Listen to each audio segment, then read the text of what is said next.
Baru-baru ini dari CNBC.com mengeluarkan sebuah artikel yang menyebutkan bahwa 2022 terjadi kecepatan perubahan yang tidak diduga-duga dan makin tidak pasti. Nah, apa yang harus kita lakukan sebagai orang yang lagi cari kerja atau mungkin lu mau pindah kerja di tempat yang baru? Semoga episode kali ini bisa bantu untuk prepare di 2022. Tapi sebelum kita mulai untuk pembahasannya, yuk like, share, subscribe, dan aktifkan tanda lonceng kalau kalian suka dengan episode-episode yang berkaitan dengan rekrutmen and career dari Gabutop. Oke, jadi dalam pembahasan di episode ini ada 4 hal yang menjadi highlight ketika kita bicara persiapan di 2022. Yang pertama adalah dari pergeserannya culture employee-nya ya, atau mungkin culture perusahaan. Mungkin yang kedua itu adalah mengenai company branding. Ketiga mengenai sistem pengupahan. Dan yang keempat adalah teknis hiring yang akan terjadi di 2022. Oke, yang pertama adalah terkait dengan budaya perusahaan. Makin hari, setiap perusahaan makin bersaing dalam memperebutkan talent terbaik yang ada di job market. Merujuk dari laman Forbes, perusahaan yang akan memenangkan persaingan adalah perusahaan yang mampu mengakomodir keanekaragaman dan kesetaraan. Kemampuan perusahaan dalam menarik dan merekrut berbagai macam kandidat yang beragam akan membuat perusahaan membangun jaringan talent terbaik. Toleransi perusahaan terhadap jarak domisili kandidat makin membaik di 2022. Bahkan banyak perusahaan yang makin membuka diri untuk jenis kerja jarak jauh alias remote working. Kalau menurut gue, isu remote working ini juga bisa jadi pertimbangan buat para karyawan yang masih kerja untuk mempertimbangkan apakah perusahaan yang dia tepati memberikan fasilitas tersebut. Jadi bisa saja para talent terbaik di perusahaan bisa berpaling nih kalau perusahaan sangat kaku dengan kebijakan tersebut. Tentunya kalau bicara mengenai kebijakan perusahaan, UUD ujung-ujungnya duit ya. Tapi kalau kita bicara mengenai work from home, diskusi yang makin santer beredar adalah mengenai kelayakan upah.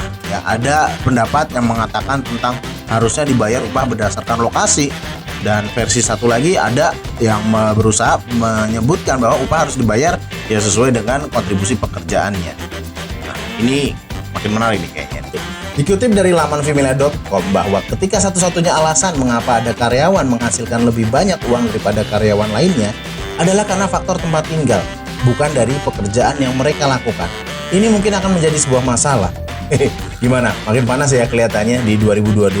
Sebelum lanjut pembahasan berikutnya, jangan lupa klik like, share, dan subscribe ya untuk support channel ini dan aktifkan tanda loncengnya untuk bisa dapat update info terbaru terkait rekrutmen dan karir. Tren berikutnya yang perlu diantisipasi adalah peran rekruter yang makin berubah. Baru-baru ini tren resign besar-besaran terjadi di Amerika. Kompas.com menyebutkan bahwa terjadi pergeseran fundamental di pasar kerja Amerika. Pekerja saat ini memiliki inisiatif dan era di mana pemberi kerja memberi pekerja di bawah upah yang layak telah berakhir. Bersamaan dengan itu terjadi juga talent war, perang perebutan talent terbaik untuk direkrut ke perusahaan. Menurut gue ini menjadi hal yang bisa positif buat para pencari kerja karena bisa para rekruter ini makin muter otak untuk gimana caranya mendapatkan talent terbaik dan kreatif. Lebih lanjut, dalam laman Forbes menyebutkan bahwa para rekruter harus selalu setiap berhubungan dengan para kandidat untuk antisipasi kebutuhan manpower di waktu mendatang, serta membuat mekanisme pipeline hiring yang solid dan mendapat kesulitan di waktu kemudian. Selanjutnya, yang perlu dipahami oleh para pencari kerja di 2022 adalah mengenai branding perusahaan. Bahwa dengan makin ketatnya kompetisi perebutan talent, maka perusahaan harus makin atraktif untuk menawarkan daya tariknya kepada talent. Perusahaan akan makin berlomba-lomba untuk meyakinkan kepada para kandidat bahwa mereka perusahaan yang tepat untuk bekerja. Bahkan, branding perusahaan bukan hanya berhenti saat karyawan tersebut bekerja. Secara inklusif, brand perusahaan akan hadir dalam aktivitas keseharian mereka.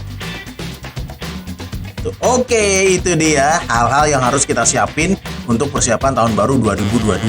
Jadi buat lu yang masih cari kerja atau mau pindah kerjaan, semoga ini bisa bermanfaat dan bisa lu terapkan untuk persiapan-persiapan berikutnya.